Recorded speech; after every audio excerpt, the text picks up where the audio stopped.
Betul. Boleh dong, katakan apa kabar?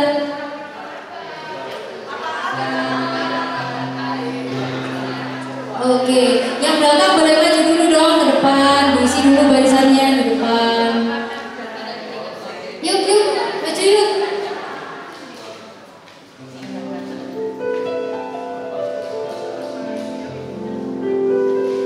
Mari saat ini kita mau bangkit berdiri, kita mau dengar untuk kata-kata Tuhan.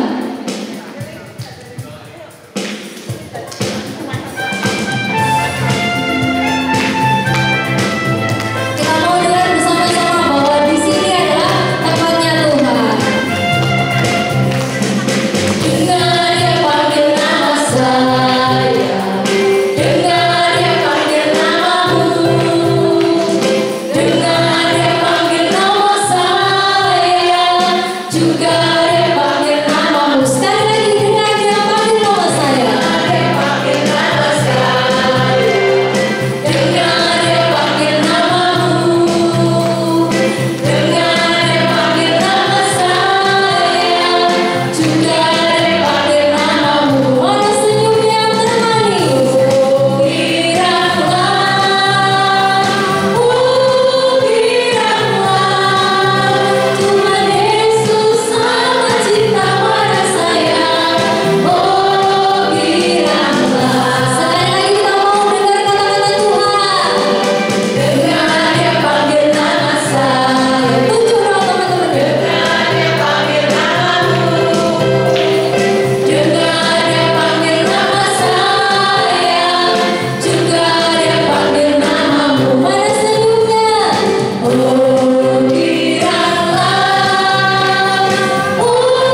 biarlah Tuhan Yesus sama cinta pada saya.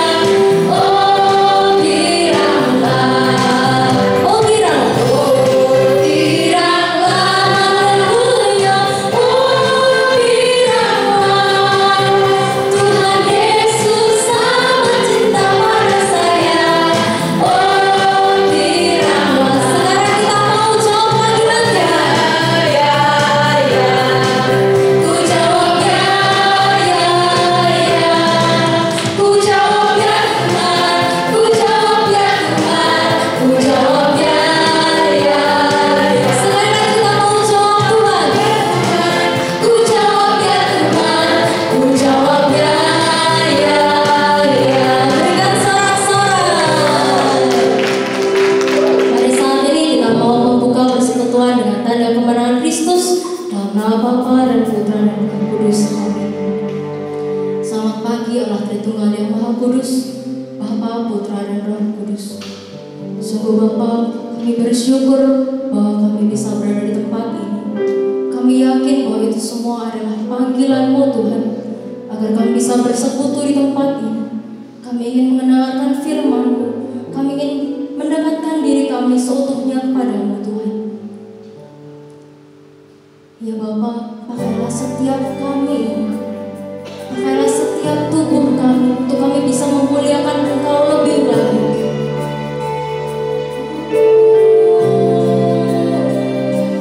Sungguh banyak yang Kau berbuat, banyak yang Kau berbuat di dalam hidupku. Rancangan-Mu Tuhan, rancangan hidupku.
tempat ini adalah semua anak-anak pilihan-Mu. Kami ingin mendengarkan firman bersama-sama Tuhan.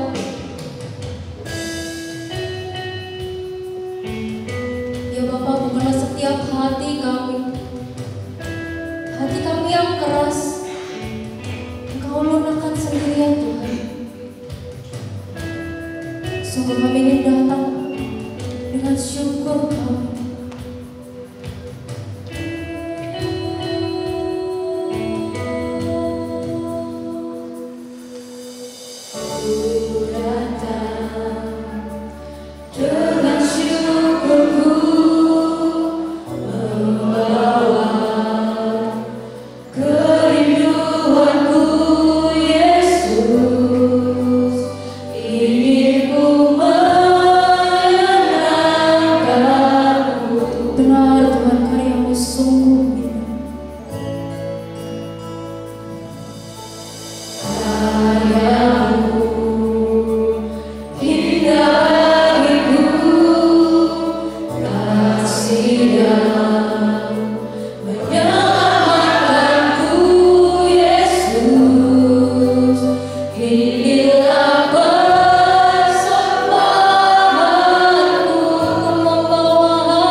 setiap materi dan apa yang beliau sampaikan kami bisa terapkan di dalam kehidupan kami sehari-hari Tuhan.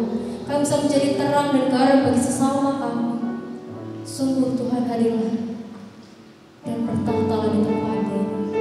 Kemuliaan kepada Bapa dan Putra dan Roh Kudus sebagaimana permulaan sekarang selalu dan selamanya selamanya. Amin.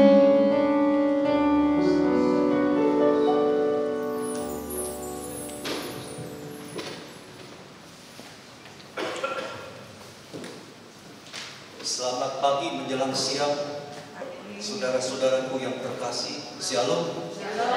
Apa kabarnya? Saya lagi biasa di luar.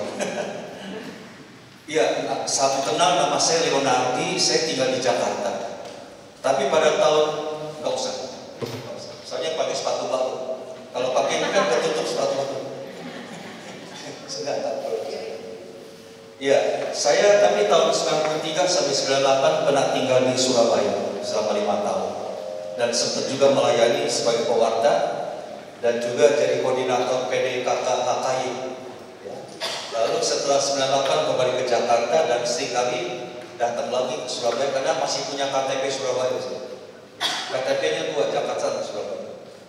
Ya, pagi hari ini kita disuguhkan tema dengan judul penghalang iman. Jadi dalam perjalanan kita sebagai pengikut Yesus dalam pertumbuhan iman kita, seringkali tanpa kita sadari banyak penghalang. Penghalang itu kebanyakan dari diri sendiri. Bukan hanya dari luar tapi kebanyakan dari diri sendiri.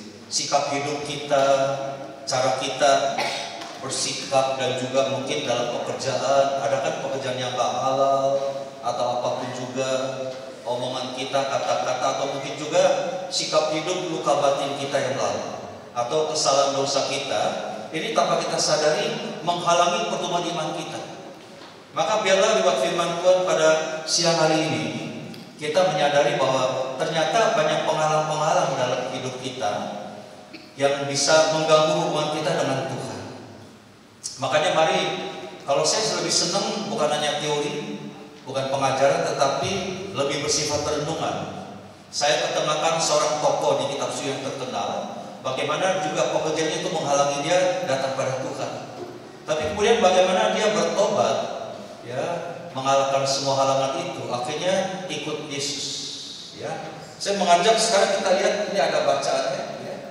Dari Lukas 19 itu saya bacakan ayat-ayat yang ganjil. Saudara-saudaraku bacakan yang genap-genap biar kita bergantian, ya. Saya lebih dulu ya. Yesus masuk ke kota Yeriko dan berjalan terus melintasi kota itu.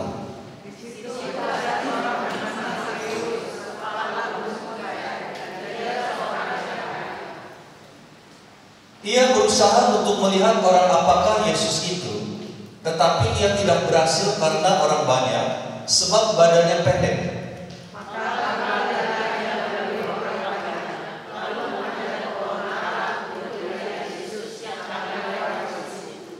Ketika Yesus sampai ke tempat itu, ia melihat ke atas dan berkata, "Hai Zakaria." Ini teknik pewarta. Kalau misalnya yang dengar itu ngantuk atau nggak perhatian itu, Zakaria kaget. Jadi serius itu ya. "Sakius, segeralah turun, sebab aku harus menumpang di rumahmu."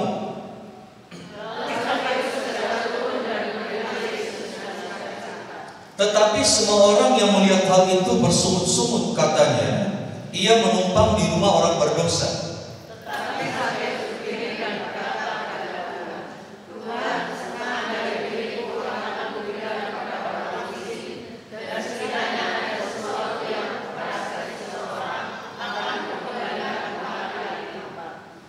Kata Yesus kepadanya, "Hari ini telah terjadi keselamatan kepada rumah ini, karena orang ini pun anak Abraham.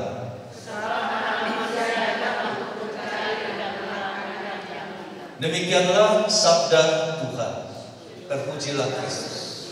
Saudara sekalian, perjumpaan Sakeus dengan Yesus yang akhirnya membawa dampak keselamatan bagi Sakeus. Tadinya dia anak jalanan, mafia, ya, koruptor besar perpajakan, tapi akhirnya menjadi anak Abraham. Itu terjadi di Yeriko. Kota Yeriko ini ada di Israel, tapi otoritas Palestina. Itu Yeriko dengan Bethlehem itu tepi barat, ya, dikuasai oleh Palestina, tapi itu negara Israel punya. Nah, Yeriko ini kota yang makmur. Salah satu produk yang luar biasa di Yeriko itu adalah buah kurma. Namanya buah kurma majun. Itu manis luar biasa, lebih besar dari jari. Karena saya seringkali ke sana sejak tahun 97 sampai sekarang tiap bulan sebagai tour leader.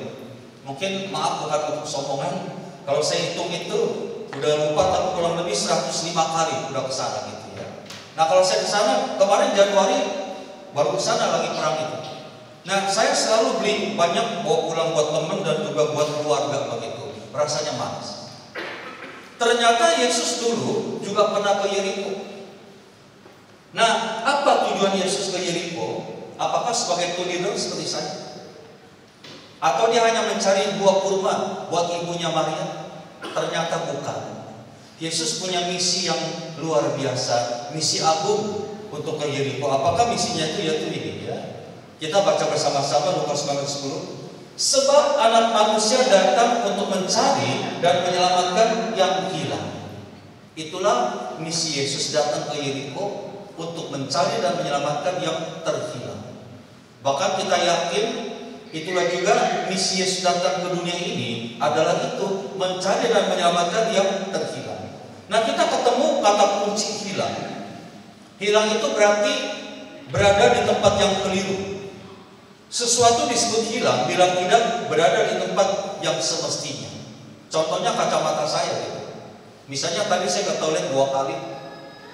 Saya kan mau cuci muka, taruh kacamata dulu misalnya. Tiba-tiba nggak ada lagi. Saya duduk sini tanpa kacamata. Maka kacamata saya dinyatakan hilang. Karena berada di tempat yang keliru. Nah, sekarang kira-kira bagaimana menurut pendapat Anda? Kacamata itu bisa jalan pulang nggak ke mata saya? Nggak bisa. Saya mesti berinisiatif mencari dan menemukannya kembali, taruhnya mata saya. Carinya di mana? Di toko kacamata. Ya. Nah, Yesus datang ke Yeriko juga bukan untuk mencari kacamata yang hilang, karena dia nggak pakai kacamata, tapi mencari jiwa yang terhilang. Manusia yang terhilang itu tidak bisa kembali ke tempat yang benar jika Yesus tidak datang membawa dia. Orang yang terhilang juga berada di tempat yang keliru. Harusnya kan tempat yang semestinya bersama dengan Tuhan, karena anak-anak Allah. Ya, tetapi karena kesalahan, mungkin dosa dan sebagainya, hilang. Dan orang yang hilang seperti kacamata tadi nggak bisa pulang sendirian ke Tuhan. Makin jauh, makin hanyut.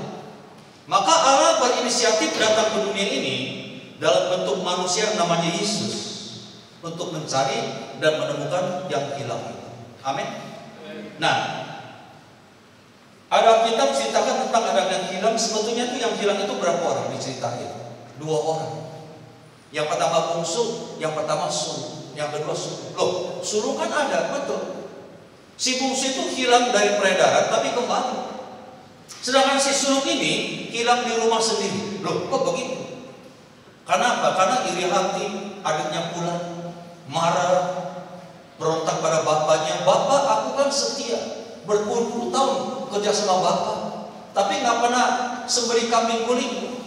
Anak bapak 2 raka pulang disembelihkan aku, paling disembelih tikus. Ini orang Manado ceritanya, bukan malah tikus. Jadi hilang di rumah sendiri karena apa? Iri hati, ya, tamak, dan juga marah-marah. Nah, mungkin saat ini seringkali kita seperti si sulung. Kalau bungsu mungkin udah enggak ada, tetap ke gereja, tetap melayani. Tapi ada bagian-bagian kita yang hilang di gereja. Misalnya tahun yang lalu aku datang ke gereja tuh senang sekali, begitu luar biasa mengikuti zaman Ekaristi. Datang lebih awal setengah jam, doakan untuk romo, pulangnya belakangan dulu dan sebagainya. Ternyata sekarang bosan ke gereja. Sumpahin hujan supaya nggak datang. Berarti imannya hilang. Dulu saya melayani sukacita, sekarang malas. Kasih kita hilang. Jadi hilang di gereja. Tubuh fisik kita datang di PD, tetapi iman kita nggak ada. Nah, ini yang Yesus lakukan itu. Sampai sekarang Yesus lakukan itu untuk menemukan bagian-bagian kita yang hilang. Amin. Nah, ada kabar baik buat kita semua.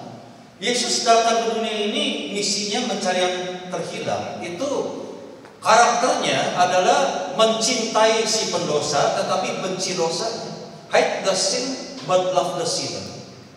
Bencilah dosanya tetapi cintailah orangnya. Itu Yesus begitu. Makanya kita lihat dia bergaul dengan orang-orang berdosa. Nah, karena dia mencintai orang berdosa, akhirnya malah bertobat. Dia nggak menghakimi. Kalau kita kan udah benci dosanya sekalian ganyang orangnya, kesempatan balas dendam, nggak boleh. Harus seperti Yesus itu, kita memang nggak kompromi dengan nilai dosa, tapi cintailah orang. Makanya banyak orang berdosa datang pada Tuhan, termasuk salah satu yang namanya Sakeus. Siapakah Sakeus? Sakeus itu adalah kolektor pajak yang dibenci orang Yahudi. Yang namanya pajak, semua orang nggak suka, saya juga nggak suka, karena bayar. Ya, petugas pajak zaman sekarang kan seperti zaman dulu. Dulu udah begitu. Mobilnya mewah-mewah. Ya, anaknya ada kasus dan sebagainya. Itu semuanya cong tipu, semua cong tipu. Kita bayar setengah mati. Dulu udah begitu. Yeriko ini kota makmur, perdagangannya luar biasa. Makanya pemerintah Romawi memberlakukan pajak. Di pelabuhan, di pasar, di kota, diterapkan pos-pos pemungut cukai supaya orang bayar pajak. Dan orang pembesar Romawi ini pintar, cerdas, karena kalau yang bertugas itu orang Romawi, orang Palestina nggak mau bayar pajak karena itu penjajah. Maka dengan lihainya orang Romawi menempatkan yang namanya putra daerah orang Israel sendiri yang namanya Sakeus sebagai petugas pajak. Nah, karena profesinya ini, Sakeus itu dosanya 2 kali lipat katanya. Yang pertama apa? Pengkhianat bangsa, bekerja sama penjajah asing. Yang kedua dia koruptor, nyari uang gak halal begitu karena digelembungkan pajak. Setiap bayar orang gopenya masuk kantong sendiri. Makanya dia kaya. Padahal namanya dalam bahasa Ibrani itu Sakeus itu sakai, itu bersih, tulus tidak bersalah. Ternyata enggak kok. Namanya keren, orang benar, orang yang tulus, tapi pekerjaannya cong tipu, tukang tipu, tisana tisani, ya, tipu sana tipu sini. Jadi dia enak aja tuh, main koruptor dan sebagainya sambil nyanyi. Hidup ini adalah kesempatan, kesempatan di dalam kesempitan. Jangan sia-siakan kesempatan yang ada. Hidup ini harus jadi kaya. Ini lagunya koruptor. Ya, jadi ini tanpa dia sadari, inilah pengalaman iman dia datang pada Tuhan. Cari uang yang kotor, yang gak cocok, yang nipu orang itu, ini pengalaman iman yang terbesar datang pada Tuhan karena dosa. Memang kaya nggak dilarang, silakan boleh kaya, tetapi cara menghasilkan kekayaan itu mesti yang tulus, dan ini tidak dilakukan. Makanya dia kaya, tetapi percuma. Ternyata meskipun kaya, Sakeus itu tidak bahagia. Kita lihat itu, ya, mukanya itu sedih begitu, ya. Ini uang Krypton semua, kaya sekali, tetapi mukanya nggak happy. Maka pertanyaan bagi kita, buat apa kaya kalau ternyata kekayaan itu tidak buat kita bahagia? Betul? Ya kan? Kan tadi kita pikir karena kekayaan kan saya bisa beli apapun juga di dunia jadi bahagia. Ternyata nggak sepenuhnya bisa. Kenapa? Jawabannya pada pengalaman Sakeus. Memang fisik kita butuh kekayaan, tapi batin kita butuh kebahagiaan. Beda. Kaya dan bahagia itu beda, dua hal yang terpisah. Batin kita butuh kebahagiaan itu dihargai orang lain, dicintai. Kita pun bisa mencintai itu happy, meskipun nggak punya uang. Tapi meskipun kaya tapi dibenci keluarganya, itu nggak happy. Kenapa? Nggak dihargai, dianggap pengkhianat bangsa. Dibenci Sakeus itu. Kalau dia jalan gitu, orang lain lihat, wah itu cong tipu liwat tuh, tukang tipu liwat, kolektor pajak liwat tuh, si bogel liwat, nyelonong dan sebagainya. Nah, padahal nama itu adalah identitas kita sebagai manusia. Misalnya namanya nggak keren-keren amat, tapi itu identitas kita. Kalau nggak dipanggil lagi kan kehilangan identitas, luka batin. nggak dipanggil, barangkali saya pikir Sakus itu udah lupa namanya sendiri. Nah ini yang pertama. Nah makanya kita lihat, akhirnya dia tahu Sakus itu ternyata mencari Yesus. Artinya apa? Dia mengambil kesimpulan ternyata kekayaan selama ini nggak membuat dia bahagia, hatinya kosong. Maka dia membutuhkan Yesus sebagai jawaban dalam hidup. Nah ini. Nah jadi dari Saksi kita belajar bahwa Yesuslah jawaban dari kita segala-galanya. Yesus jawaban dalam hidupku, Yesus jawaban yang ku perlu, tabib pembaptis juru selamatku. Oh haleluya, harapanku. Nah itu dia buktikan. Kalau dulu kan uang jawaban dalam hidupku. Kita butuh uang, semuanya butuh uang. Saya nggak munafik, tapi uang bukanlah jawaban. Segala-galanya memang butuh uang. Tanpa uang nggak bisa apa-apa. Tapi ternyata uang bukanlah segala-galanya. Segala-galanya adalah bersama dengan Yesus. Maka dia lakukan itu. Amin. Di sini kita tahu yang baru ini. Tapi sorry lo ya, bukan kekayaan atau uang menghalang kita pada Tuhan, bukan. Tetapi sikap hidup kita. Prioritas satu itu kan uang, kekayaan, itu penghalang. Nah kemudian kita lihat, maka kita lihat Sakus ini kan senang mencari Tuhan, tetapi ada hambatan datang pada Tuhan. Kenapa? Karena memang untuk mencari yang berharga biasanya banyak tantangan. Iman itu iman yang tangguh, perlu proses. Nggak ada instan. Kalau iman itu instan, gampang hilang. Maka kita dibiarkan Tuhan berproses dalam iman. Hari ini kita doa belum dikabulkan, kita tunggu penuh harap. Kok begini Tuhan, kok begini? Kok ada tantangan. Tapi begitu terima jawaban, iman kita jadi tangguh. Nggak gampang. Contohnya saya dengan mantan pacar. Itu mantan pacar saya sekarang yang jadi istri di rumah itu. Saya kenal kurang lebih itu 35 tahun yang lalu. Masih ketua Munika, dia anggota Munika. Wah saingannya berat. Dia kembang di PD kami. Saya ketua PD. Saingannya banyak, dari Honda Accord, Honda Bebek. Saya cuma Honda U alias pen. Tapi perjuangan berat, tapi dapat juga karena saya ketua PD. Nah karena dapatnya susah, sampai sekarang saya pegang terus. Iya dong, saingannya banyak. Coba waktu itu kalau gampang dapat mungkin hilang sebentar, cari lagi. Nah itu iman seperti itu. Iman hasil dari hambatan-hambatan, halangan-halangan, proses demi proses, itu iman yang tangguh. Demikian juga Yesus. Maka selalu tantangan. Nah sekarang kita lihat hambatannya apa. Yang pertama itu orang banyak, ya. Jadi Sakus itu kan pendek kecil bogel begini, orangnya banyak sekali itu hambatan sosial dari luar dari kita, berupa omongan, berupa jas orang lain. Wah dia nggak pantas tuh cari Tuhan, nggak pantas datang ke PD tuh, karena ada maunya gini, kan diomongin begitu. Jadi halangan pertama dari luar dari kita, berupa omongan, isu, gosip dan sebagainya. Dia nggak pantas tuh ikut Tuhan dan sebagainya. Saya mengalami ini juga hambatan itu. Waktu itu saya kan penyintas narkoba dulu waktu masih muda di Jakarta gitu ya. Saya tiap hari tuh ngisep jisamsu, jiwaku sampai surga. Karena ngisinya pakai ganja gitu. Akhirnya 84 saya bertobat karena dilayani, didoakan tim muda-mudi yang memang Tuhan utus datang. Saya bertobat, lalu aktif di PDKK tahun 84. Berarti apa? 40 tahun yang lalu, ya kan? Saya datang itu, wah, memang timnya senang, tetapi banyak penghalang. Penghalang pertama siapa? Romo moderator Munika sendiri. Hati-hati ya, si Leonardo itu penyintas narkoba. Jangan-jangan dia datang di PD ini mau edarkan ganja. Sejak itu PD-nya sepi. Waduh, sedih saya. Lalu ibu-ibu yang anak-anak gadis ikut PD, hati-hati Leonardo itu playboy cap bebek.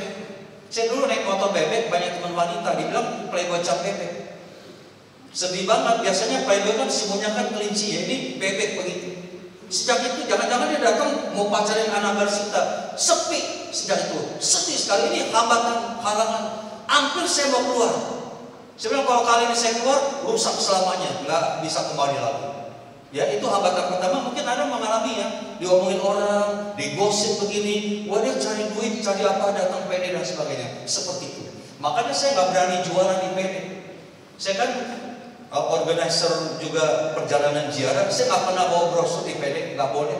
Dari Sekina dilarang nggak boleh jualan. Saya cuma japri di Instagram, IG atau YouTube atau di Facebook atau japri begitu. Nggak pernah saya umumkan di PD.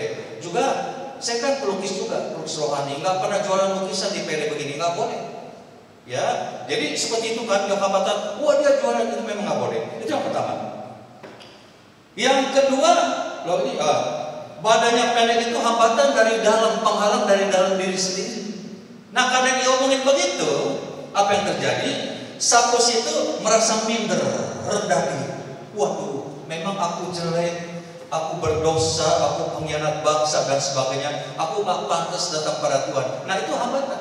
Kita juga begitu. Karena saya diomongin begitu, luar dalam begitu, habis, minder. Nah ini penghalang terbesar sebetulnya dari dalam diri sendiri. Waduh, aku bukannya nggak mau ke gereja, tapi pada ongkos datang naik gojek itu mahal.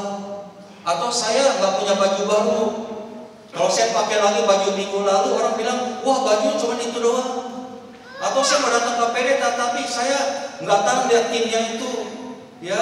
Atau ke gereja ketemu prodiakonnya bagi komunis, padahal dia cuma tipu dan sebagainya. Ini penghalang yang kita tipu dari dalam sendiri. Itu seringkali begitu, penghalang kita. Waduh, aku mau belajar itu tergantung kita, ya. Nah, tetapi kita lihat belajar, ternyata Sakus ini kebelet datang pada Tuhan. Kita pun mesti belajar. Apa yang Sakus lakukan kita lihat? Bagaimana dia mengatasi penghalang hambatan itu? Yang pertama adalah berlari seperti ini. Kalau berlari, bagi anak kecil mah memang dunia anak-anak tuh berlari-lari. Sehat, aktif kalau dia lari-lari. Saya kemarin bulan Februari pulang dari Turki, bawa grup Turki. Capek sekali, besoknya sudah pelayanan itu di Cikupa. Dari Jakarta itu kira-kira 2 jam lebih naik mobil, capek. Tapi happy. Datang PD di perumahan itu 100 orang yang hadir, 30%-nya anak-anak kecil. Lagi khotbah lari-larian, om ini om. Memang mengganggu, tapi saya positive thinking. Kalau lari-lari begitu berarti itu dia optimis, sehat. Yang diam-diam itu yang kurang. Betul gak?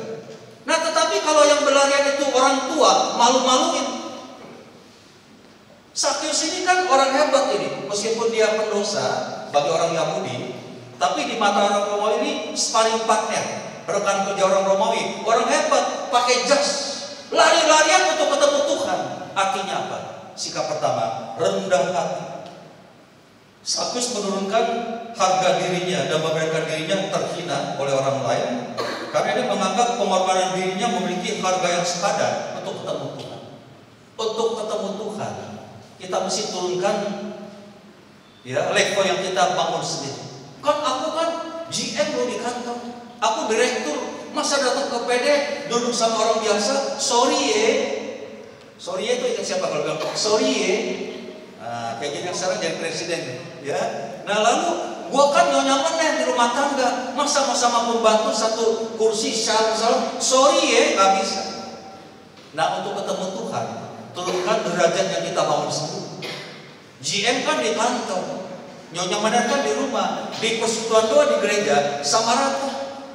Yesus yang kita cari itu Yesus yang rendah. Dia datang ke dunia ini menurunkan statusnya yang sepantas dengan Allah itu, turun menjadi manusia. Masa kita mau sombong? Turunkan derajat dan pangkat yang kita bangun sendiri untuk ketemu. Karena ini penghalang sombong. Ya. Nah kedua yang apa kita lihat? Mendalui orang banyak. Artinya apa mendalui orang banyak? Artinya tuh ini arti kiasannya. Sakus itu nggak peduli akan omongan orang lain. Emang gua pikirin omongan orang lain. Sorry ya. Itu Sakyus. Memang masa lalu aku orang berdosa. Tapi sekarang saya mau mencari Tuhan. Orang lain mau menghalangi, bodoh amat. Emang gua pikirin. Saya mengajak Anda semua mengikuti prinsip Sakyus. Yang penting kita datang mencari Tuhan. Peduli amat omongan orang lain. Asalkan kita benar. Kecuali kalau salah ya, perlu nasihat orang lain. Tapi kalau benar, ngapain urusan orang lain? Sorry ya, emang gua pikirin. Yang penting gua cari Tuhan. Nah, saya juga begitu. Waduh, 3 bulan berlalu, saya konsing curhat dengan ibu saya itu paling saya. Dia bilang, udah kamu bertahan aja dong begitu, nggak usah tersinggung sama Romo, sama ibu yang lain. Yang penting kamu benar. Saya bertahan 3 bulan. Saya bilang benar juga ya. Di masa lalu saya orang berdosa. Sekarang kan saya sudah bertobat. Saya buktikan memang saya bertobat. 3 bulan bertahan. Nggak peduli akan omongan Romo itu dan orang tua yang lain. Akhirnya Romonya sampai terbuka matanya. Wah, kamu hebat Leonardi. Betul-betul kamu sudah bertobat. Sekarang jadi ketua Munika katanya. Dulu ketua Munika bukan dipilih tapi ditunjuk sama Romo. Ibu bilang, wah Leonardi kamu hebat. Ini tak kirim putra putri supaya kamu layani, tapi jangan dipacarin ya buat pelayanan kan. Seperti itu. Jadi saya mengajak Anda jangan tergantung akan omongan orang lain. Kalau benar, saya kalau ngikuti omongan Romo itu sama ibu-ibu yang di situ, sampai hari ini mungkin nggak pelayanan, betul nggak? Sakit hati, luka batin. Saya nggak peduli. Emang gue pikirin, sorry. Akhirnya saya bertumbuh apa adanya seperti saya sekarang ini. Anda juga harus begitu. Tapi kalau benar, kalau salah, ikut orang lain. Kemudian yang ketiga itu, Sakyus itu naik ke pohon ara. Pohon ara ini ada 2. Pohon ara yang dinaiki Sakyus itu namanya pohon ara sikamor, bukan sikomo, sikamor. Buahnya racun, nggak bisa dimakan. Tetapi yang bisa dimakan buah aranya adalah buah ara fix yang dikutuk Yesus itu. Nah ini naik pohon ara sikamor, memang dahannya nggak tinggi-tinggi amat, tetapi waktu Sakyus itu naik duduk nangkring di atasnya, artinya apa? Posisinya lebih tinggi dari orang lain. Memang aku dulu orang berdosa, aku terbuang oleh dunia, tapi sekarang aku bertobat. Aku yakin aku anak Tuhan, aku dicintai Tuhan. Harus seperti itu, optimis. Kita pede, percaya diri bahwa aku datang cari Tuhan, bukan buat orang lain dan sebagainya. Peduli amat. Nah ini satu seperti itu. Kita harus seperti itu.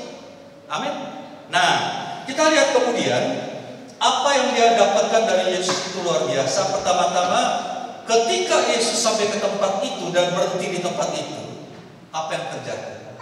Ternyata di tengah-tengah kesibukan Yesus mau berhenti sejenak di mana saja untuk melihat Sakyus. Dia berhenti sejenak melihat keadaan Sakyus itu seperti ini juga.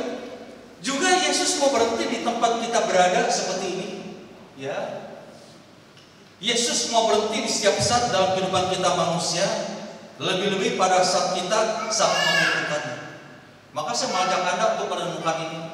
Jangan khawatir. Di tengah-tengah problem masalah kita alami itu, ternyata Yesus peduli.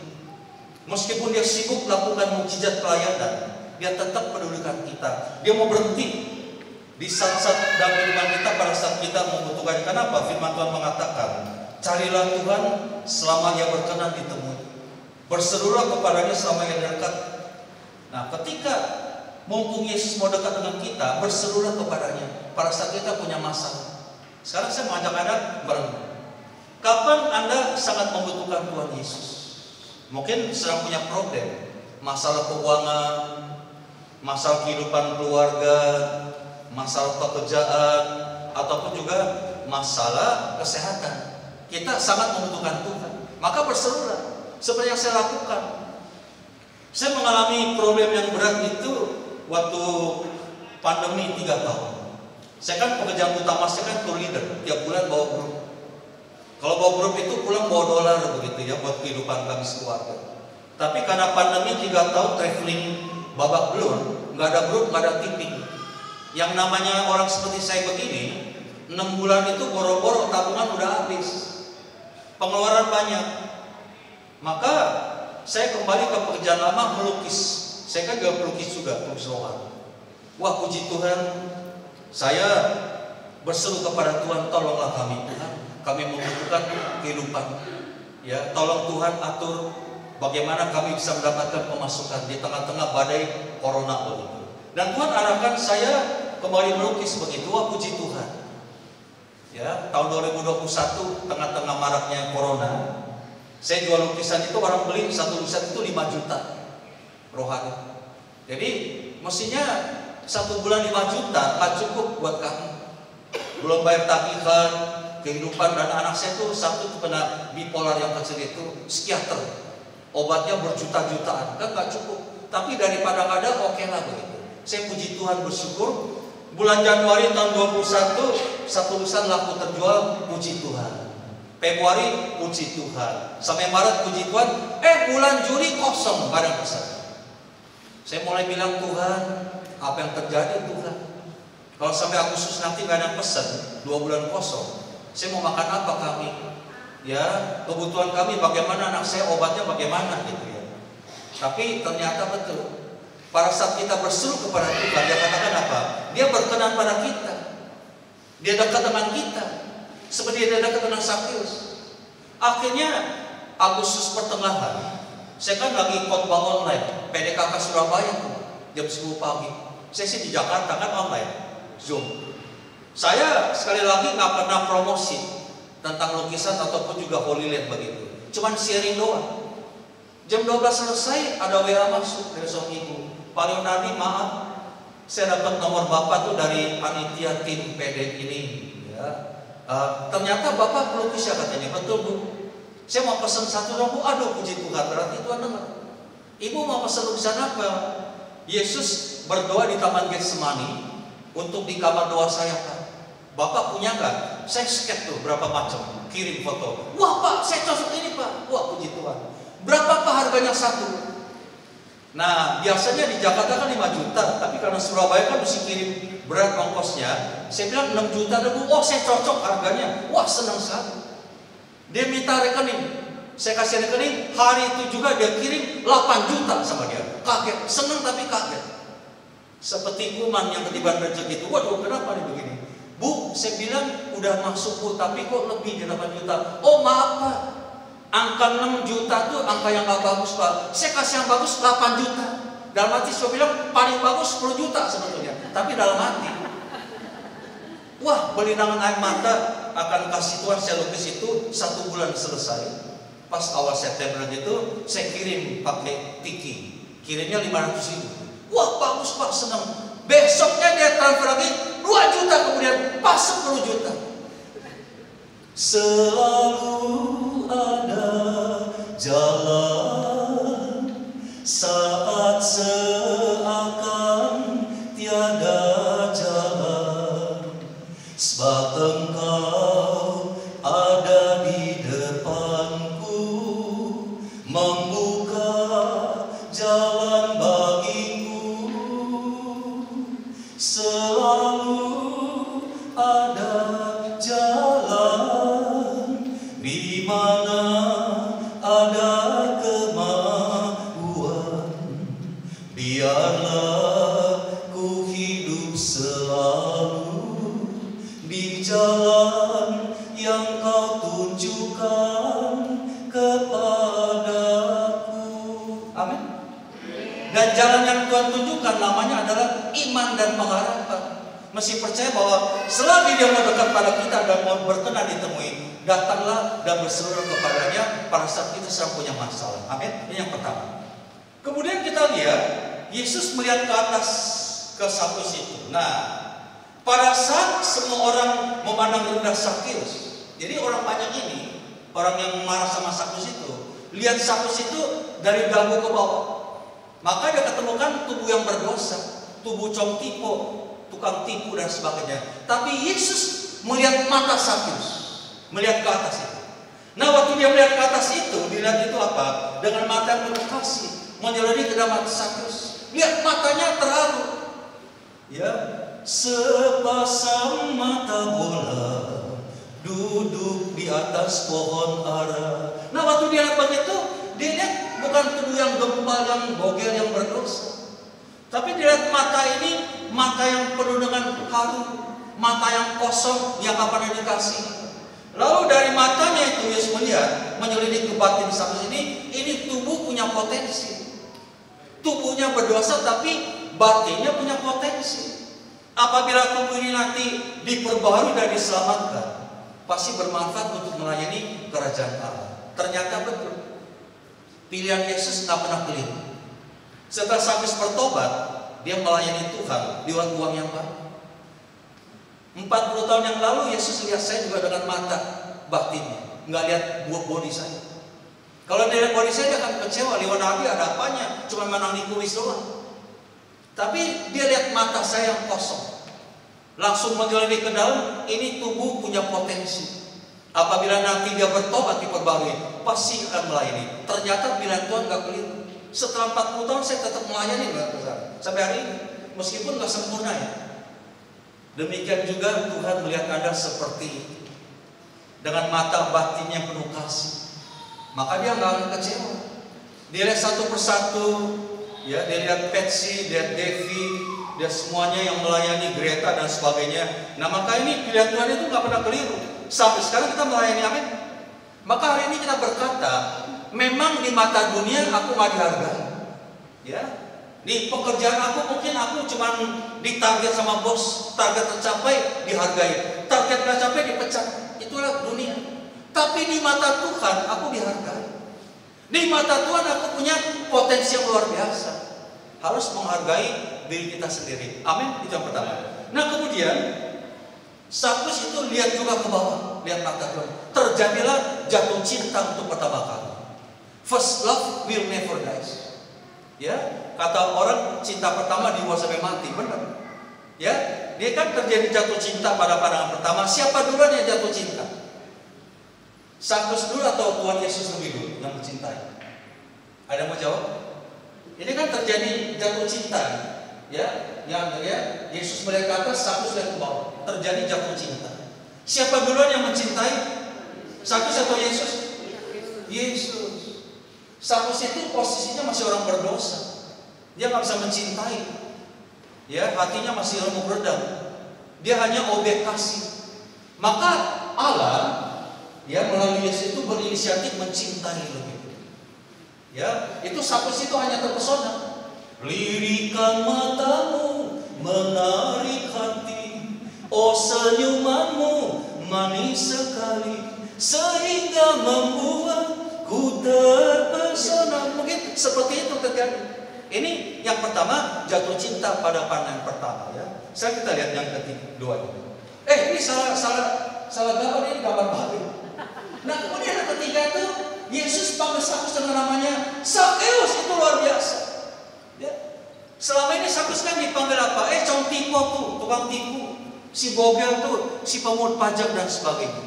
Tapi hari ini, waktu itu Yesus kan kehilangan identitas Sakeus itu. Tapi hari ini waktu ketemu dengan Yesus yang dicintainya, Yesus panggil namanya Sakeus. Waduh luar biasa. Ini VVVIP. Dia merasa dirinya tuh VVVIP, very very important person, yang berharga di mata Tuhan. Karena dipanggil namanya, berarti dihargai. 40 tahun sebelum 40 tahun yang lalu, nama saya Leonardi hilang dari peredaran. Orang-orang panggil si jenggo, si cowboy, karena saya memang senang pakai sepatu kayak tinggi begini. Bawahnya pakai paku payung dulu. Gondrong, kumisan, jenggotan, sampai narkoba gitu. Si narkoba liwat, si playboy cap bebek liwat. Nama Leonardi hilang dari peredaran itu sedih, luka batin. Kenapa? Sejenak saya kehilangan identitas. Tapi tahun 84, waktu masuk ke PD Mulika di situ, ya, pada bilang apa? Shalom bro Leonardi, apa kabar? Silakan datang. Aduh, saya juga sebagai Sakeus merasa diriku berharga. Itulah awal pertobatan. Itu dialami Sakeus. Nah maka saya mengajak Anda pada kesempatan ini untuk juga lakukan pertobatan. Mungkin kita senang godain orang ya, manggil namanya si gondrong tuh, si gemuk tuh, si pendek tuh, ya. Kita panggil teman kan karena guyon ya, boleh-boleh aja. Tapi coba lihat kalau dipanggil si gondrong tuh, si peot tuh, teman kita tersenyum tapi senyumnya kecut, karena namanya nggak dipanggil. Maka sekarang kita mulai menghargai orang lain, panggil namanya. Ya misalnya Patsy, Sasha, ya, atau Avi, Greta, ya, dan sebagainya, atau ya Wang gitu panggil. Senang nggak? Senang. Jangan panggil gondrong. Tanya Bu Devi sama saya sebagai pengajar CAP. Terutama saya bab spesialisasi saya itu bab 5, bab berteman. Di dalam bab itu ada berapa poin kita mesti menghargai orang lain. Salah satu caranya apa? Sebut namanya apa adanya. Maka bagaimana cara menghafal nama orang? Waktu pertama kali berkenalan, namanya siapa? Sasha, ingat selamanya namanya. Saya kebetulan diberikan daya ingat yang kuat untuk sebut nama itu. Kita selama 2 jam ngomong, Sasha, apa kabar Sasha? Jangan bilang, Ibu Miriam, jangan panggil, Ibu Bambang, jangan panggil namanya. Kita mulai menghargai orang lain seperti Yesus menghargai kita, ya. Kemudian yang terjadi kita lihat apa? Yesus meminta kepada Zakheus itu untuk turun karena Yesus mau bertamu di rumahnya. Itu luar biasa. Inilah aspek jatuh cinta. Kronologis yang pertama apa? Pandangan pertama dulu, ya. Yang kedua sebut sayang, ya kan? Yang kedua kan. Yang ketiga mau wakuncar kan? Mau ke teman malam ke rumahnya, wajib kunjung pacar. Yesus lakukan. Aku mau bertamu ke rumahmu, Zakheus. Itu luar biasa. Turunlah. Bayangin bagaimana. Nah, kita lihat. Mungkin pada saat ini juga Yesus seperti itu minta kita untuk turun dari tempat kita berada saat ini. Ya, mungkin di tempat kita dosa dan kebiasaan buruk kita, mungkin pekerjaannya nggak halal, kebiasaan buruk, guyon yang kotor, pornografi, atau hal-hal yang lain itu, Yesus minta kita turun dari tempat itu. Karena dia mau datang bertamu ke rumah kita. Itu luar biasa. Apa yang dilakukan Zakheus? Zakheus langsung turun. Dikatakan begini, ya, saya bacakan ya. Zakheus turun dari pohon untuk bertemu dengan Yesus secara pribadi. Maka yang kita lakukan, kita juga harus turun dari ketinggian pohon yang menghalangi kita untuk berjumpa dengan Tuhan. Ini penghalang, pohon yang tinggi, posisi yang mungkin berdosa, hati yang kecewa, luka batin, segala macam itu, ya. Kita lihat tuh kekhawatiran, kesombongan, masa lalu kita, ketakutan, merasa sikap, merasa enggak dikasih, kesendirian kita, itu menghalangi kita semua. Mari kita turun dari sikap-sikap keberadaan itu untuk ketemu dengan Tuhan, supaya afdol. Karena Yesus mau wakuncar ke hati kita seperti ini. Tinggal, Yesus mau tinggal menginap di rumah Zakheus. Yesus juga mau tinggal di hati kita, di kehidupan kita, di permasalahan kita saat ini seperti ini. Ya. Aku mau tinggal di rumah hatimu. Kita baca sebentar ayatnya sama-sama. Wahyu 3 ayat 20. Lihat, aku berdiri di muka pintu dan mengetuk. Jikalau ada orang yang mendengar suara dan membukakan pintu, aku akan masuk mendapatkannya, dan aku makan bersama-sama dengan dia, dan dia bersama-sama dengan aku. Ini lukisan Leonardo da Vinci, pelukis legendaris setelah Last Supper yang ini kedua dari Italia. Kalau saya namanya Leonardi Prancis, peranakan Chinese Senin. Sama-sama pelukis tapi kantongnya beda gitu ya. Nah, saya ini Anda lihat ini lukisan yang indah ini sebetulnya kurang sempurna. Karena nggak ada grendel di luar ya. Kunci di depan nggak ada. Berarti pintu ini harus dibuka dari dalam oleh si tuan rumah. Tamu itu kan hanya ketok tok tok tok tok. Kalau si tuan rumahnya berkenan, pintu dibuka, tamu masuk, terjadi pesta. Tapi kalau meskipun ketoknya kenceng tok tok tok, aku mau masuk, si tuan rumahnya nggak berkenan, pintu nggak dibuka, nggak bisa masuk si tamunya, kecuali didobrak. Kalau dobrak mah bukan tamu tapi maling. Ini posisi kita seperti itu, Yesus seperti itu, mau masuk hati kita. Kalau tradisi orang Israel, Yahudi, makan bersama itu adalah tanda perdamaian. Semua permasalahan yang permusuhan itu diselesaikan dengan makan bersama. Contohnya waktu Presiden Amerika itu Bill Clinton, kan dia jadi juru fasilitator perdamaian antara Benyamin Netanyahu dari Israel dengan Yasser Arafat di Camp David. Setelah perdamaian perundingan selesai, makan bersama. Makan bersama menyelesaikan masalah. Di kita juga gitu ya, kalau deal dalam bisnis makan bersama gitu ya, menyelesaikan permusuhan. Ini maaf ya, saya ngomong gini, waktu kita berdosa dulu kan kita musuh-musuhnya Allah, betul gak? Iya dong, musuh Allah. Nah, Yesus mau datang ke hati kita menjadi fasilitator perdamaian antara kita dengan Tuhan. Kalau kita mau buka pintu hati, begitu kita buka dia masuk, terjadilah perdamaian, makan bersama. Ya. Tetapi kita nggak mau, seperti saya katakan, aku nggak mau Tuhan, aku masih senang dengan dosaku, aku masih sibuk sebagai anak muda mau cari-cari itu, nanti dulu Tuhan. Maka Tuhan nggak bisa masuk karena saya nggak mau buka. Dia kedinginan waktu musim dingin, kepanasan waktu musim panas. Yesus yang meriang di luar hati saya.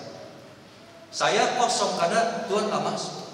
Maka sekarang Bagaimana kita mengalahkan pengalaman iman kita pada Tuhan?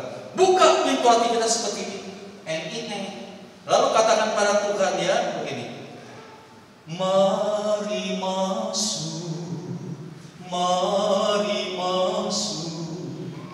masuk hatiku, ya Yesus, masuk sekarang, datang tinggal dalam hatiku, ya Yesus. Ketika Yesus masuk, luar biasa terjadi pertobatan 40 tahun yang lalu. Sejak Yesus masuk hatiku, hidup berubah. Penghalang-penghalang iman itu semuanya diruntuhkan karena aku makin percaya akan Tuhan. Mulai jadi ketua Umika, melayani sampai sekarang ini. Maka kita lihat seperti itu. Tapi ternyata tantangan gak berhenti. Orang banyak bilang, wah dia merupakan orang berdosa. Ini Sakyus mengalami penghalang berikutnya. Orang lain, wah dia gak pantas tuh, dihina dan sebagainya. Tapi Sakyus sekali lagi gak bergeming. Dia katakan, Tuhan, setengah dari milikku akan kuberikan pada orang miskin. Dan sekiranya ada sesuatu yang kuperas dari seseorang, akan kukembalikan 4 kali lipat. Artinya apa? Ada kata gini ya, saya perumpamakan ya. Sakyus itu punya 10 miliar, 10 M duitnya. Waktu dia bertobat dia bilang 5 M aku bagi-bagi buat orang miskin. Kan tinggal 5 M. Tapi kalau aku pernah peras pada orang lain, aku kembalikan 4 kali lipat jadi 4 M. 9 M melayang, tinggal 1 M. Artinya apa? Artinya untuk bertobat ketemu dengan Tuhan bukan berarti bagi-bagi duit. Wah, kijang aku kasih orang lain, rumahku kasih orang lain. Bukan. Prioritas hidup kita yang berubah. 9M ini sebetulnya Sakyus carinya tuh nggak layak, korupsi dan sebagainya. Itu pengalaman dia daripada Tuhan. Nah, maka waktu dia bertobat, prioritas yang buruk yang menghalangi dengan Tuhan ini dibuang. Sekarang aku punya 1M, artinya aku butuh hidup. Nah, kita juga begitu. Untuk bertobat kepada Tuhan, nggak perlu buang segala-galanya. Tetap kita boleh kaya, boleh punya uang, itu nggak dilarang. Cuman jangan pernah mencintai uang, tapi kita cinta pada Tuhan. Karena akar segala dosa adalah mencintai uang. Ya, Tuhan satu-satunya. Akhirnya terakhir, Yesus berkata, hari ini telah terjadi keselamatan pada rumah ini karena orang ini pun anak Abraham. Anak terjadi imamat yang berajar. Tadinya anak jalanan, koruptor pajak, sekarang berubah jadi anak Abraham. Kita juga gitu. Tempo hari kita anak-anak jalanan, sekarang kita jadi anak Abraham, anak terjadi imamat yang berajar. Amin. Mari kita berdoa. Demi nama Bapa dan Putra dan Roh Kudus. Amin. Terima kasih Tuhan, kalau pagi menjelang siang ini kami boleh datang di PD Teresa Villa yang tercinta ini, semuanya karena undangan-Mu Tuhan.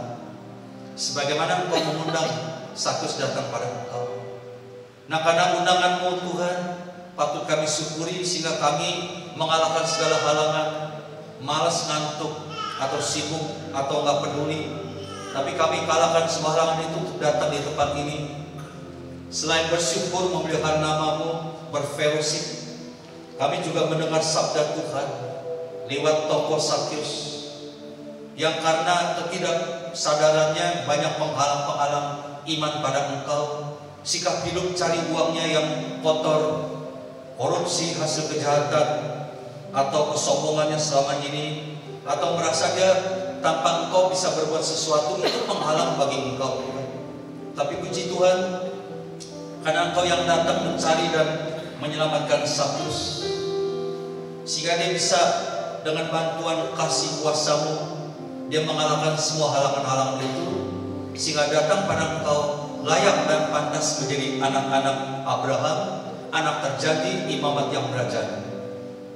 Tuhan, mungkin kami dalam hidup kami di hari-hari kemarin juga seperti Sakyus, dalam pekerjaan kami mencari nafkah yang tidak layak, atau sikap hidup kami, kedosaan kami, merasa diri kami luka batin, kecewa, kekhawatiran, ketakutan, semuanya menghalangi iman kami pada Engkau ya Tuhan. Maka tolonglah kami seperti Engkau menolong Sakyus untuk mengalahkan semua itu, untuk berlari mendapatkan Engkau, rendah hati, melepaskan segala atribut, segala level-level yang kami pasang, harga diri yang kami pasang, untuk diturunkan untuk dapat Engkau Tuhan. Dan kami harus percaya diri bahwa Engkau adalah Allah yang mencintai kami. Terima kasih Tuhan untuk siang hari ini. Kami persembahkan persekutuan Teresa Avila ke dalam tangan Tuhan. Pakailah sebagai sarana-Mu untuk sungguh-sungguh memuliakan nama Tuhan, menyenangkan hati Tuhan lewat berbagai program dari PD ini. Semua pembicara yang diundang, pujian dan penyembahan yang dilakukan tempat ini bisa menyenangkan hati-Mu dan membawa banyak jiwa-jiwa lain kembali pada Engkau Tuhan. Maka berkati para leader, ketua dan tim yang melayani, supaya diberkati bakat-bakat talenta yang berkelanjutan untuk semakin memuliakan nama Tuhan. Terima kasih Tuhan. Kemuliaan kepada Bapa dan Putra dan Roh Kudus, seperti pada permulaan, sekarang, selalu, dan sepanjang segala abad. Amin. Demi nama Bapa dan Putra dan Roh Kudus. Amin.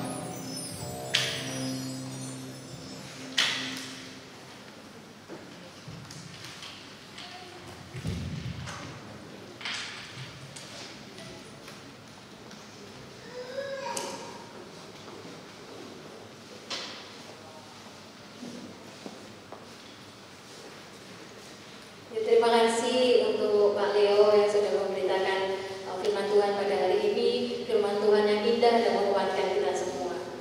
Saudara-saudara terkasih, saya yakin kita di sini adalah umat-umat Allah yang diberkati. Amin. Oke, kalau gitu setelah kita mendapat berkat dari Tuhan, boleh dong saya mengundang 1 atau 2 orang yang mau sharing ke depan, membagikan kebaikan Tuhan di dalam hidupnya. Boleh saya beri kesempatan, siapa yang mau maju ke depan untuk sharing? Silakan.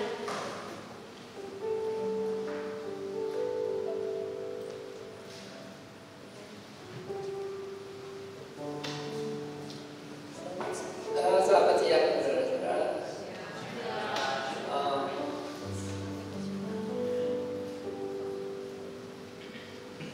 Saya baru pertama kali ikut persekutuan ini. Dan doa ini saya melihat di papan pengumuman gereja bahwa pada siang ini kita dibawa temanya untuk penghalang iman. Saya mulai mengikuti benar-benar pada jalan Tuhan itu kurang lebih 2 tahun belakangan ini. Dalam 2 tahun ini saya ingin benar-benar mengikuti apa yang diajarkan Tuhan di dalam kitab suci. Jadi mulai dari ibadah, mulai dari perilaku, saya harus berubah. Karena dari awal saya adalah orang yang penuh dengan logika. Saya tidak pernah mengandalkan Tuhan. Dalam hidup saya, semua itu harus bisa dipikirkan. Jadi jalan keluar kalau kita tidak memikirkan, tidak ada jalan keluar. Yang ada adalah kesulitan. Saya berproses itu dalam hidup saya. Dalam 2 tahun belakangan ini, saya mulai mengerti dan paham. Dulu saya baca kitab suci Alkitab itu sangat pusing, begitu banyak dan kita bacanya sangat bingung. Padahal saya juga seorang advokat, saya paham sekali dengan undang-undang yang begitu tebal, tapi dalam Alkitab kita tidak bisa. Kita tidak bisa tahu apa kehendak Tuhan terhadap kita. Jadi kita baca terlalu pusing dan putar-putar, sehingga benar-benar Roh Kudus itu jalan dalam hidup kita. Saya semakin paham dan mengerti atas tuntunan Tuhan. Jadi kalau kita tidak dituntut, percuma kita. Jadi kita mohon dalam hidup kita benar-benar kita harus yakin dan percaya, itu yang pertama kali, bahwa Tuhan bisa merubah hidup kita. Amin. Dan dalam kehidupan kita semua kita serahkan pada Tuhan. Untuk iman kita ini yang pertama adalah percaya bahwa kita hidup dalam Tuhan adalah mencari keselamatan, bukan mencari jalan dunia. Karena saya sudah benar-benar menjalani itu dan benar di dalam mencari dunia itu tidak ada ketenangan batin, tidak ada.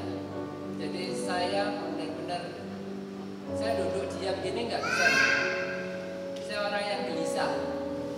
Jadi begitu saya duduk, bentar saya mesti berdiri.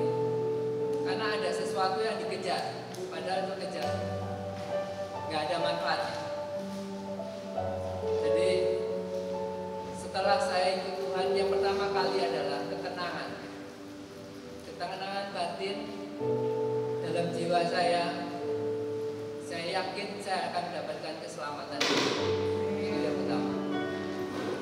Makanya saya bilang penghalang iman yang utama bagi saya adalah logika. Jadi kalau kita dibenturkan dengan pikiran kita, iman kita tidak akan tumbuh. Tapi kita harus yakin dengan hati kita. Iman kita berdoa, kita percaya Alkitab akan menuntun kita. Dan itu saya pakai benar-benar. Jadi secara logika, saya bercerita sedikit.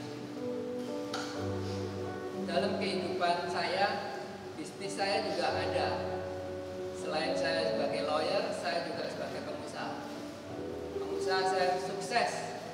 Dalam 10 tahun ke belakang, mulai tahun 2010 sampai 2020 sebelum corona, itu saya punya aset hampir 100 miliar. Tapi begitu corona, saya dihancurkan lebur. Saya masih mencobai Tuhan. Saya bilang, itu kemarin kan saya hanya karena kekuatan iman saya. Saya bukan dengan iman, tapi dengan pikiran saya yang bisa saya sukses. Setelah Tuhan coba kamu bisa nggak membuat saya seperti jalan, hidup di jalanan. Jadi saya ingin Tuhan membuat saya hidup di jalanan. Kalau Tuhan bisa seperti itu, berarti Tuhan itu ada. Atau saya bisa bangkit kembali, saya harus bisa mengikuti jalan Tuhan. Saya menantang Tuhan dalam hidup saya. Di dalam kehidupan itu, saya memang manusia yang penuh dengan dosa. Dengan dosa dan sangat, karena saya ini punya segalanya. Hidup saya penuh dengan kotor. Jadi selingkuh sudah biasa. Saya mengencani perempuan banyak karena saya punya dana berlebihan, dan kita cari yang hal-hal yang tidak masuk akal dalam hidup saya. Sehingga pada suatu malam saya pulang, di depan pintu saya masuk. Anak saya itu punya foto yang di dalamnya ada pas waktu lahir itu ada seperti gip, tangan, kaki itu jatuh, yang berat itu jatuh berat. Saya seketika saya bilang, Tuhan kamu begitu luar biasa pada saya. Sehingga saya dikasih tahu bahwa anak yang kamu cintai kalau jatuh sudah luar biasa bagi saya, menyakitkan. Makanya saya berubah. Saya pertama kali ikut Tuhan hanya di dalam Gua Maria. Saya tiap hari berdoa untuk Gua Maria. Saya ingin supaya keluarga saya tidak hancur selain keluarga saya, selain bisnis saya. Setelah itu setiap hari, karena saya mencari, saya terus mencari dalam Tuhan. Kata Tuhan ada jalan keluar. Kita doa novena 7 kali. Saya setiap hari doa novena, setiap hari di Gua Maria. Dan setelah itu saya jalankan juga. Setiap hari saya kebaktian pagi di gereja. Untuk untuk itu Tuhan benar-benar. Saya belajar bukan dengan logika saya dengan iman saya. Setiap pekerjaan saya serahkan pada Tuhan. Yang terutama saya jual, saya cerita ini ya. Gudang saya di Manuan itu luasnya 1000 meter. Saya jual, kesulitan. Terus waktu itu mau dilelang oleh bank NISP. Sebelah saya kebenaran itu adalah Gading Murni, gudangnya Gading Murni. Dia bilang mau dijual, saya dengan sombong, oh enggak, masih saya bisa atasi. Tapi ternyata di tengah kesulitan itu saya berdoa, saya harus lepas itu. Saya harus lepas gudang itu sebelum dilelang bank habis. Saya bilang ke Gading Murni, saya berdoa. Ownernya Gading Murni, saya tawarin persis sebelahnya, bagaimana saya mau jual gudang saya ini, Anda mau beli nggak? Dia bilang, mau berapa? Saya tawarkan 8,5. Terus dia bilang, oke lah, setuju. Langsung disetujui harga itu. Terus saya berterima kasih Tuhan, tapi masih ada prosesnya banyak. Saya cerita ini yang di luar logika saya. Ternyata Bank NISP itu punya broker yang mau ngambil gudang itu. Dia nawarkan juga kepada Gading Murni. Terima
minggu depan, minggu yang terakhir, kita dengan tema iman sebiji sesawi. Kita akan dilayani oleh Romo Yuventius Pusi Nusantoro. Di tempat ini jamnya sama, pukul 10. Oke, untuk pelayanan doa tidak bosan-bosan kami mengingatkan bagi saudara-saudara, Bapak Ibu yang membutuhkan pelayanan doa. Setelah persekutuan doa ini selesai, bisa menunggu di depan sini. Para tim doa akan mendatangi Bapak Ibu dan akan berdoa.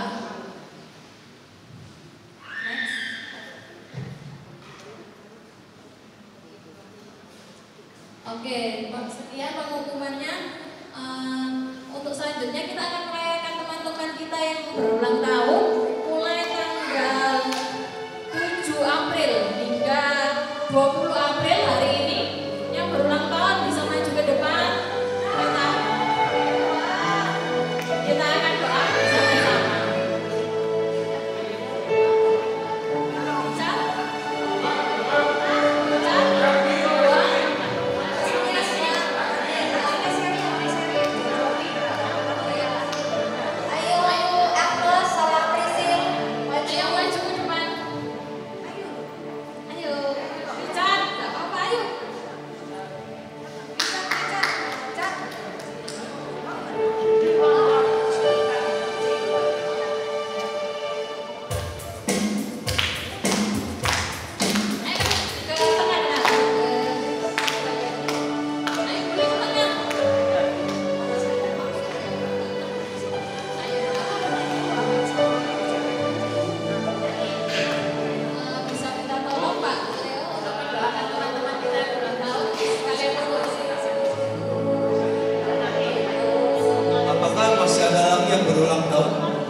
Yang ulang tahun pernikahan ada juga?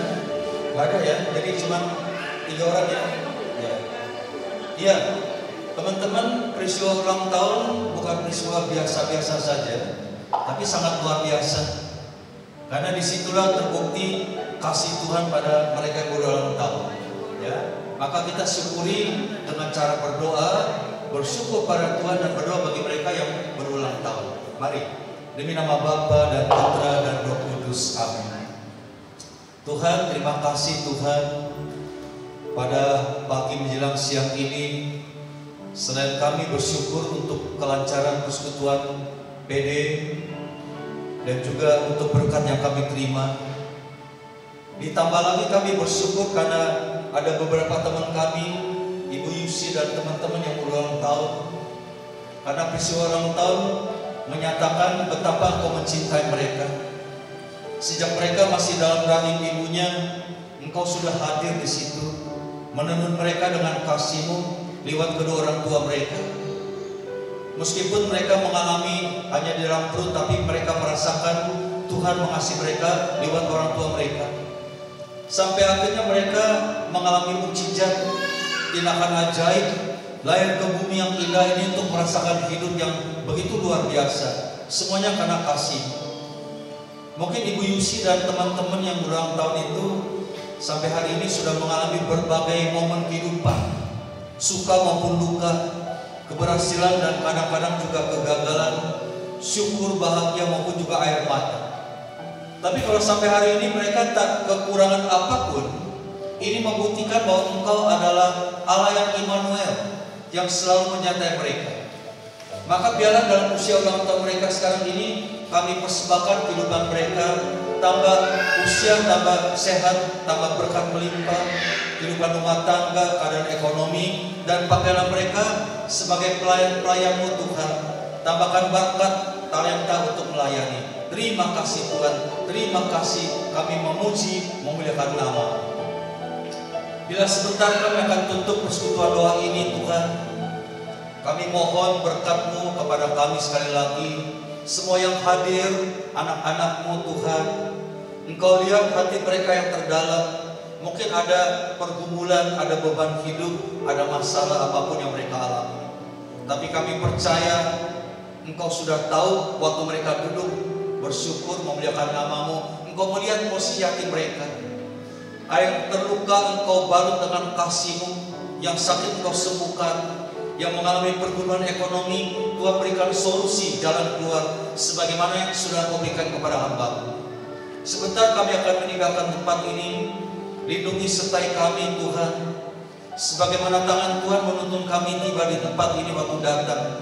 Kiranya tangan yang sama menuntun kami juga pulang dalam tak kekurangan apapun juga. Terima kasih Tuhan, terima kasih Tuhan. Semua doa, pengharapan, syukur kami, persekutuan yang kami alami, kami akan gabungkan dengan doa yang Yesus ajarkan kepada kami. Bapa kami yang ada di surga, dimuliakanlah namamu, datanglah kerajaan-Mu, jadilah kehendak-Mu di atas bumi seperti di dalam surga.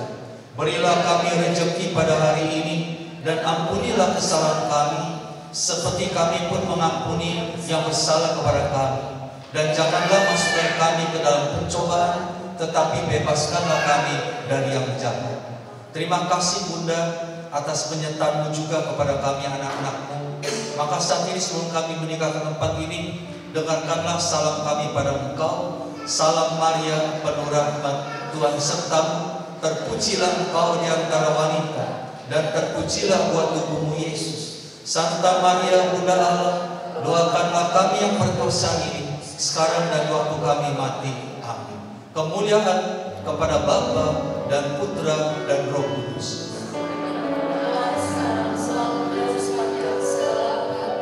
Demi nama Bapa dan Putra dan Roh Kudus. Amin. Tuhan berkati.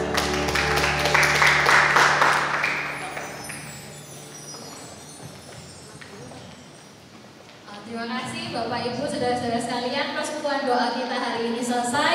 Sampai jumpa minggu depan. Tuhan Yesus memberkati. Sebelum pulang bisa langsung salam ke teman-teman di sampingnya. Bisa katakan sampai jumpa minggu depan. Tuhan Yesus memberkati.